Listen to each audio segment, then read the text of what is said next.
Bonjour, je m'appelle Audrey, j'ai 40 ans et j'habite à Gartin en Moselle-Est et je vais continuer la lecture, du livre de Agnès Sédic de titre Un abri de fortune.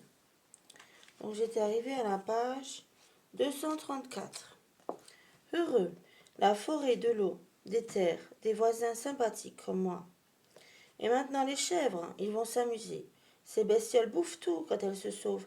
Madame Capucine va râler quand elles lui auront brouté tous ses fraisiers et toutes ses salades. Mais ils semblent bien équipés. Des filets pour les parcs avec du courant, des hautes clôtures. À l'époque, on demandait aux gamins de les garder avec un bâton pour les éloigner des jardins. La petite a encore changé. On la voit de plus en plus, comme si elle avait arrêté d'être transparente. Par contre, elle n'est toujours pas venue me voir. J'attends la dame au décolleté. Rémi m'a dit qu'elle voulait comprendre d'où venaient ses bébés. Elle peut toujours venir, je lui en dirai pas plus à elle qu'à lui. En attendant, je vais me rentrer. L'infirmière ne va pas tarder et mon ulcère commence à me faire vraiment mal. C'est pas bon de vieillir. Chapitre suivant, l'ombre d'un salaud. Adrien écoute Capucine lui raconter que le docteur Letelier lui a téléphoné. Après une ultime remise de peine pour bonne conduite, le père de Clémence est sorti de prison. Il cherche sa fille, s'est présenté à l'accueil du service où elle a été hospitalisée. Débutante, la secrétaire ne s'est pas méfiée. Capucine a toujours été effarée de constater à quel point le lien filial était vénéré, comme si les gènes donnaient tous les droits, comme si on était lié à jamais à ceux qui nous ont mis au monde, même si ce lien est toxique ou dangereux. Clémence est-elle condamnée à avoir peur de son père après ce qu'il a fait? Faut-il qu'elle s'en aille à l'autre bout de la terre pour être libérée de lui? Heureusement, Adrien est solide. Il sera protégé la petite si ce type venait par ici, Rémi aussi. Avec la tendresse qu'il a pour Clémence et son caractère sanguin, il ne laissera personne lui faire du mal. Mais Capucine est triste d'imaginer que leur petit havre de paix, puisse être sali par l'ombre d'un salaud.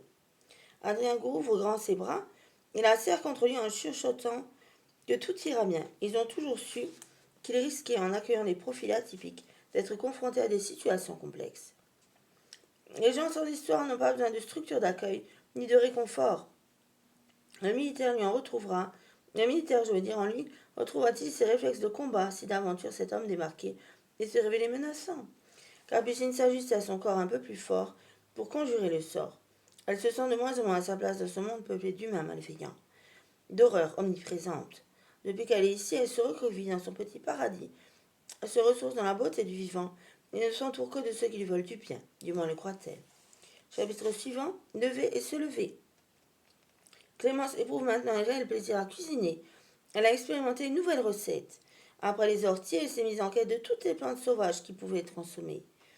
Les fleurs en particulier. Elle qui aime jouer avec les couleurs dans ses aquarelles a commencé à transformer les assiettes en œuvres d'art. Quand Karine et Rémi s'installent à table ce soir-là, ils savourent d'abord avec les yeux. Des tomates rouges, des jaunes, des noirs, coupées en tranches fines et disposées en alternance. De la salade verte en lamelles mélangée à un entrelac de jeunes feuilles, issues d'une cueillette sauvage. Des chénopodes, de l'oseille, du plantain, de l'amier pourpre, de jeunes feuilles de bourrache. Au centre de l'assiette, un œuf dur coupé en deux et saupoudré de quelques herbes finement ciselées. Ciboulette, persil, feuilles, verveine citronnée, un morceau de fromage légèrement affiné, issu de la toute première transformation. Clémence a passé toutes ses matinées avec Adrien pour l'aider à traire, à nourrir, à soigner les chèvres, puis à transformer le lait. Après une semaine, les gestes deviennent plus sûrs, les mouvements plus rapides. Elle aime particulièrement voir le lait se figer en quelques heures sous l'effet de la pressure, le couper en petits morceaux avec de tranches caillées, puis le malaxer longuement en plongeant son bras jusqu'au coude, se sentir enveloppée et caressée par cette matière douce et chaude qui glisse sur sa peau avec une tendresse maternelle. Quand elle regarde les chèvres gambader dans les champs et le fromage dans son assiette, elle se dit que les étapes qui ont mené les unes à l'autre relèvent de la machie. Rémi ignore le nom de toutes les fleurs qu'il a sous sa fourchette. Il reconnaît seulement les pensées. Clémence complète ses connaissances en lui présentant les pétales de capucine jaune et orange, les fleurs de bourrage d'un bleu intense, les conçus d'un violette. Il en vient partout dans le jardin, quelques pétales de soucis dorés et de trèfle, enfin des pâquerettes. Elle a aussi fait du pain aux noix, avec celle récoltée l'an passé. Pour sa première fournée, elle a profité de l'expérience de Capucine. Elles ont œuvré en parallèle. Clémence a trouvé difficile de pétrir la pâte avec ses maigres poignets et ses doigts éthiques, mais le pain va les muscler. Il est temps qu'elle se fortifie, tant qu'elle malaxe son existence avec le bon levain, qu'elle lève et se lève enfin. Rémi l'observe, il l'a vu évoluer à une vitesse déconcertante. passer du stade de petit moineau fragile et blessé à celui de gazelle plus sur terre. Clémence s'isole encore souvent, comme s'il lui fallait se protéger, prendre le temps de digérer les mouvements, les bruits, les nouveautés.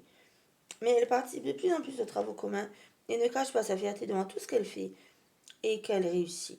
Il aimerait croire qu'il y est pour quelque chose, qu'elle peut éclore parce qu'elle se sent protégée. Il aimerait se dire qu'elle va encore progresser, se sentir en confiance, ne plus avoir peur du monde entier et qu'il sera là pour l'aider. À bientôt, merci, au revoir.